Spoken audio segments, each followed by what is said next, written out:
Just Anita is fine. If you want to see me in makeup and hair and studio, that's not this video. This video is me having a conversation with those of you who are in the middle of a transition or in the middle of some questions. And my daughter says, Mom, you're always talking so serious. So I decided I'm going to come online with no makeup, no hair.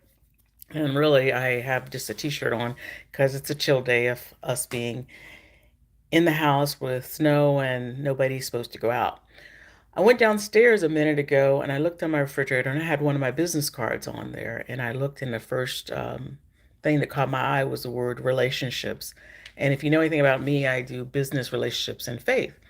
Well, when I started to sit down and eat my black eyed peas, because I am, yes, 3 weeks late in making the black eyed peas for the new year. You know what black folks do. And I made some good black eyed peas and I just decided to sit down and eat. And I kept thinking, I said, relationship coaching. That's what Broderick, my son in law, had said to me. That's what you should really talk about, Mom, because you talk about relationship coaching. And I said, well, what makes you say that you can be the person to talk about relationships? And I started to move around after I ate my beans, and I said, all these people with degrees, yeah, I have a degree in psychology, but I can tell you psychology and the testing and the books and failing the GRE didn't give me any expertise in relationship coaching.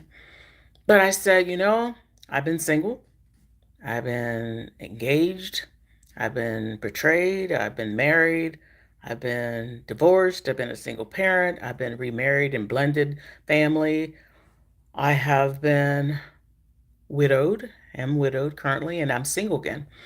And I said, all those experiences taught me a lot of things. And I remember when I was with my late husband, the pastor, that this is so real. I forgot to even cut off my sound. So forgive me. And I have dogs in the house that are coming in and out of my room. So you don't know what kind of sound you're going to hear.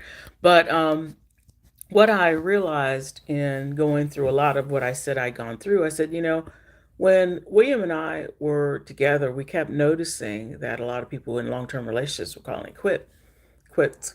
And so we did the marriage in the checkout line, and that had meager results that we know of because we got up and we did that. And I said when I was starting my business, I was going to consider doing some of the marriage and the checkout things that we really did learn a lot from and add in some new components. But in reality, I was just going to teach about some things. So when I had my first opportunity about 3 years ago to do a relationship coaching session with some college age, about 40 young men and their coaches, when I did it, I had to ask myself, how was I going to do it so that they could open up to me? I definitely was going to open up to them, but I didn't know what they were going to do. And so in the midst of that, I taught, I did an exercise, put it out there all on the table. And the results were boys that were men came to me and said they broke up with girlfriends. Parents came to me because I happened to have an event right after, and they said, my son said that he was really moved by your teaching and wished you could have talked about business. And that's how I went back again and did the business one. But then I came back for another event, maybe a year and a half later. I'm sitting with a couple of families, and I didn't really know them. I know they're young men only for going to baseball games and that kind of stuff. But they said, oh, you're the one that taught my son something, to the point that he ended up breaking up with his girlfriend that they had found problematic, but they weren't going to tell their son. And then another young man came to me to say, I really did listen to your advice, Miss Anita. Now, this was one session with 40 young men, not to mention that the person that was a male, a grown up in that room, reevaluated what he was thinking and what's going on with his relationship, broke up with that person, and then ended up starting a relationship on the fundamentals that I teach, and ended up slowing himself down and getting married. And, they are in a relationship for the last few years now. So why I think that I can do relationship coaching has nothing to do with credentials, even though I have experience and I have had some training. But I'm telling you, life experience and listening to thousands of people, being the mediator for thousands of people, being the voice of wisdom for thousands of people, not because of me. I'm not telling you it's all because of me. For those of you who know me, I have a foundation where I do love the Lord.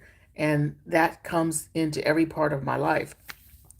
So when I think about relationship coaching, it's something I do pray that I can be useful. But if God doesn't use me in that lane, that's fine. But I'm just telling those of you who have situations where you know that you need help. There we go. I didn't turn my sound again.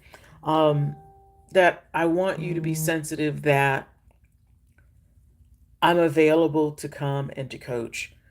People always want to question credentials, how much it costs, that kind of stuff. But I think you need to get to the fundamentals of what's wrong, what's struggling. If we do not have homes, schools, neighborhoods, churches, institutions of workplace, or the grocery store, and the family unit is so broken, the couples, the children, all of these relationships that we have are so broken. And now that we're seeing more and more teenagers, I just put out mental health shorts. And I had never, in the 9 seasons that I've had, putting out Milkshake Monday, God's Word Explained, had young teens. Now that I'm putting out the mental breaks that I'm doing once a week, the little shorts of maybe 15, 20 minutes, 20 seconds, excuse me, long, my teenage population is growing. The young adults, the young teens need our help. They are going through something that I don't think any of us really understand. I had to go back in my mind even. I said, what was going on with you from the time you were 10 to maybe 19? And I said, your dad died. I said, you had your first boyfriend, you had your first breakup, you had your situation where you were having body image issues. Are you chubby? Are you fat? Are you too skinny? All those things. You got a relationship as an older college student, sexual transmitted disease, losing your virginity. What are you doing with friends? How are you feeling betrayed? All these different things going on in your mind. And we wonder why our young adults and our little preteens are freaking out and struggling. There's so much going on, and we are allowing them to be coached by the TV sets, the earbuds in their ears, the phones, the TikToks, and the stuff. And I'm just saying, if you're not going to let me come and help, please get some help for these young adults because they need it. I'm not perfect. I don't know it all, but I know enough that I can be instrumental in helping those of us who know we have these young adults and young teens that need help. Brokenness doesn't repair itself on its own. We either choose to get help by people who want to help and are a safe space to help, or we let them keep crumbling to the point that we're saying celebrations of life for these young kids that have just ended their lives.